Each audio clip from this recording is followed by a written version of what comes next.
नमस्कार, मैं चंदन कुमार और आप देख रहे हैं अपना पसंदीदा चैनल अंगवानी।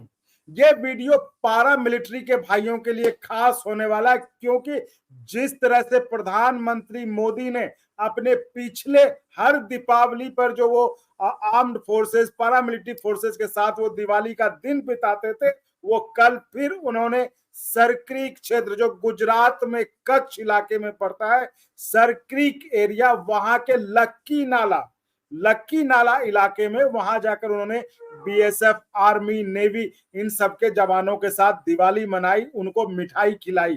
तो इस पर जो है काफी प्रतिक्रिया हुई, काफी लोगों ने मतलब सराहना भी की। हमेशा चूंकि प्रधानमंत्री ऐसे वो पहले प्रधानमंत्री जो कि फौज के साथ, आर्म पारा मिलिट्री फोर्सेस के जवानों के साथ वो दिवाली मनाते रहे, दिवाली के दिन उनके साथ उनके पोस्ट पर जाकर। लेकिन अब जो पारा मिलिट्री के भाइयों को उम्मीद जग गई है कि अब तो प्रधानमंत्री वहां चले गए, उस जगह पे चले गए और उन्होंने देख लिया कि कैसे बीएसएफ के चाहे जवान हो या और किसी पारा मिलिट्री फोर्स के जवान हो, वो कैसे आर्मी के साथ कदम से कदम मिलाकर देश की सुरक्षा में, रक्षा में अपना योगदान देते हैं।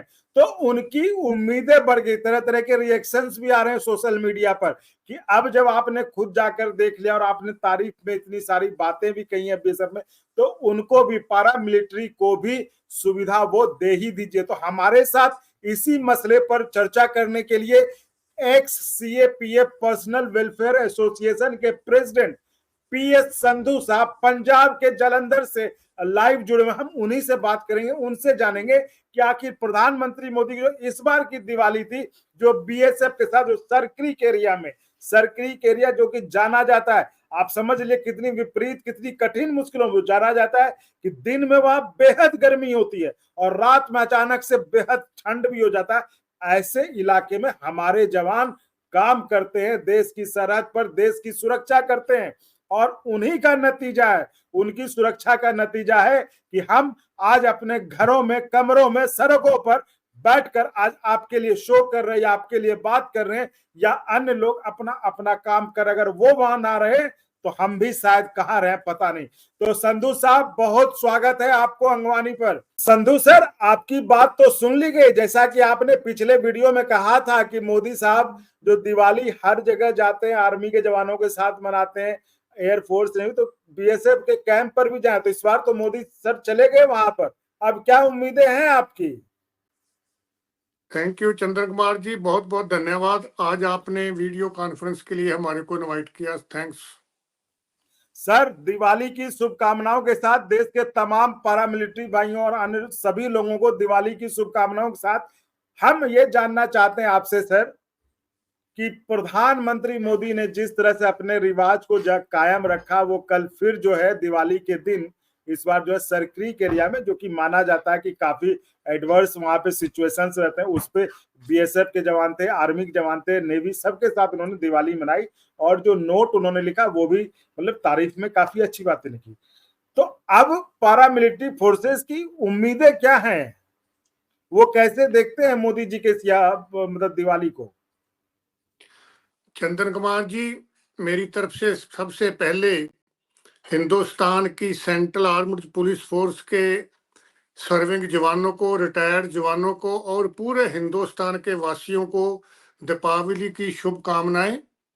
और दूसरी बात, जो हमारे माननीय प्रधानमंत्री श्री नरेंद्र मोदी जी ने कल 31 अक्टूबर 2024 को बॉर्डर सिक्योरिटी फोर्स जो गुजरात के कच्छ इलाके में डिप्लॉय है, वहां उन्होंने लक्की नाला में खुद विजिट किया है, साइट में जाके देखा है और जवानों के साथ मिठाइयों भी बांटी है। तो यहाँ से लगता है कि हमारी आवाज जो है मोदी जी तक पहुंच चुकी है, क्योंकि इससे पिछली 2-3 वीडियो के अंदर मैंने ये अपनी रिक्वेस्ट की थी अपने प्रधानमंत्री मोदी सर से कि मोदी सर, आप आर्मी के साथ भी हर साल दिवाली मनाते हो, आईटीबीपी के साथ भी आपने 1-2 बार दिवाली मनाई है, पर बॉर्डर सिक्योरिटी फोर्स के जवानों के साथ भी आपको ये दिवाली मनानी चाहिए।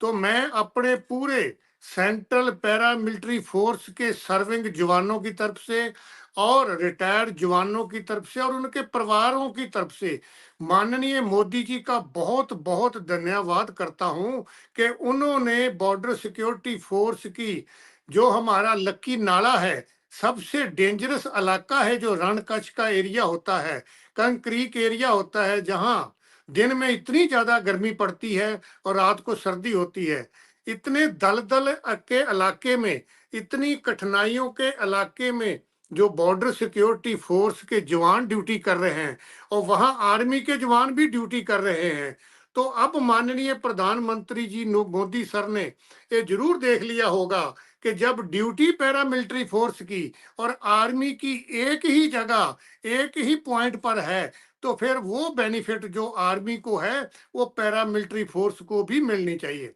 तो मेरा कहना यह है कि सबसे पहले तो मैं माननीय प्रधानमंत्री नरेंद्र मोदी जी का बहुत बहुत धन्यवाद करना चाहता हूं कि जिन्होंने बॉर्डर के ऊपर रण कच्छ के एरिए में जाके आप पर्सनली बॉर्डर सिक्योरिटी फोर्स के जवानों की जो है समस्या को देखा, ड्यूटियों को देखा और उन्होंने समझा कि ये ड्यूटी बहुत कठिनाई है और ये ड्यूटी जो कर रहे हैं तभी ही हिंदुस्तान की जो पब्लिक है वो आराम से चैन की नींद सोती है।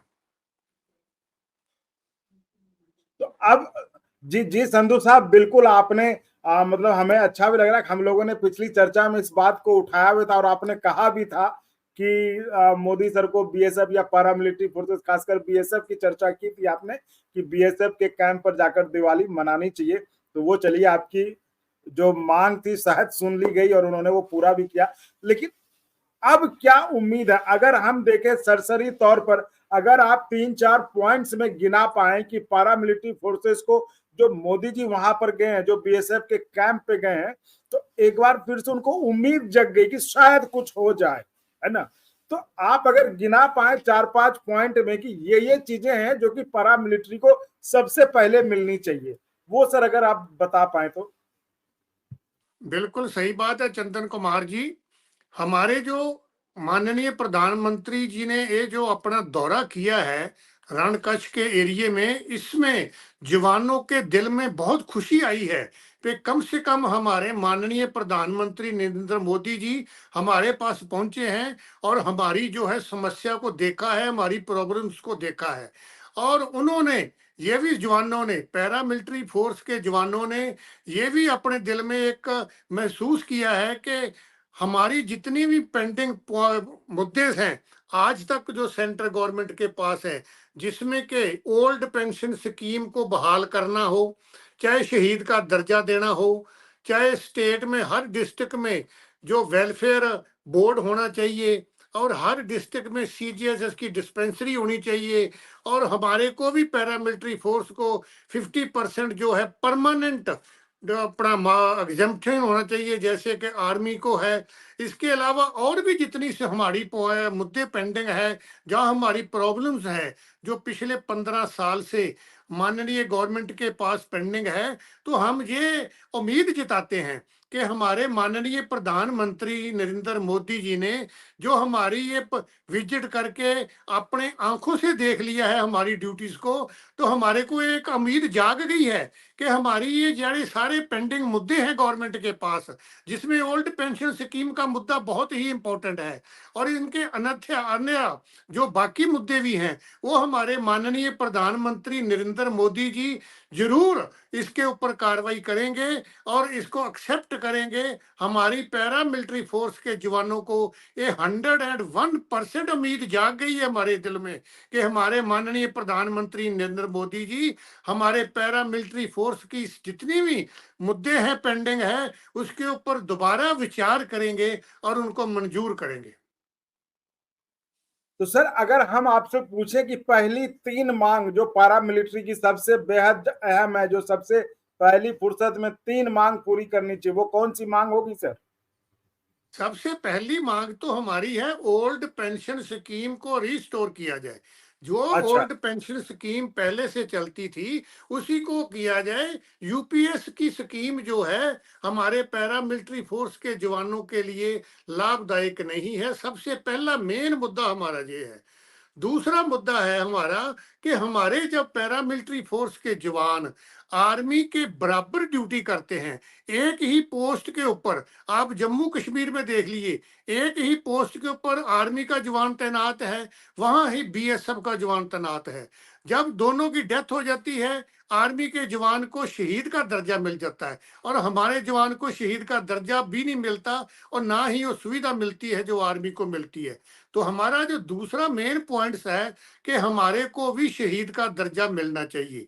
तीसरा मुद्दा हमारा है को जीएसटी जो है अभी फिलहाल टेम्परेरी एग्जेम्पशन दिया हुआ है, जो कि बजट की एक उसमें रखा हुआ है प्रावधान कि हर साल जो एमएचए एक बजट देगा पैरामिलिट्री फोर्स की, जो सीपीसी कंटीन होती है, पर ये तो टेम्परेरी है। हमारे को परमानेंट जो जीएसटी है वो एग्जेम्पशन होना चाहिए, और हमारे भी स्मार्ट कार्ड बनने चाहिए। जैसे आर्मी के जवानों के स्मार्ट कार्ड होते हैं, ऐसे ही हमारा जीएसटी माफ हो और हमारे को भी स्मार्ट कार्ड मिलना चाहिए। इसके अलावा हमारी और मुद्दे भी हैं। हम हर डिस्ट्रिक्ट के अंदर हिंदुस्तान के अंदर हमारा कल्याण बोर्ड होना चाहिए, जिसको वेलफेयर बोर्ड बोलते हैं, जो कि आर्मी का है। आर्मी का सैनिक बोर्ड होता है। जब को रिटायरी, जब को विधवा अगर वो जाती है आर्मी के सैनिक बोर्ड में, तो उसकी पूरी हेल्प होती है। तो हमारा कोई सैनिक बोर्ड नहीं है, हमारा अर्ध सैनिक बोर्ड हर डिस्ट्रिक्ट में भी होना चाहिए।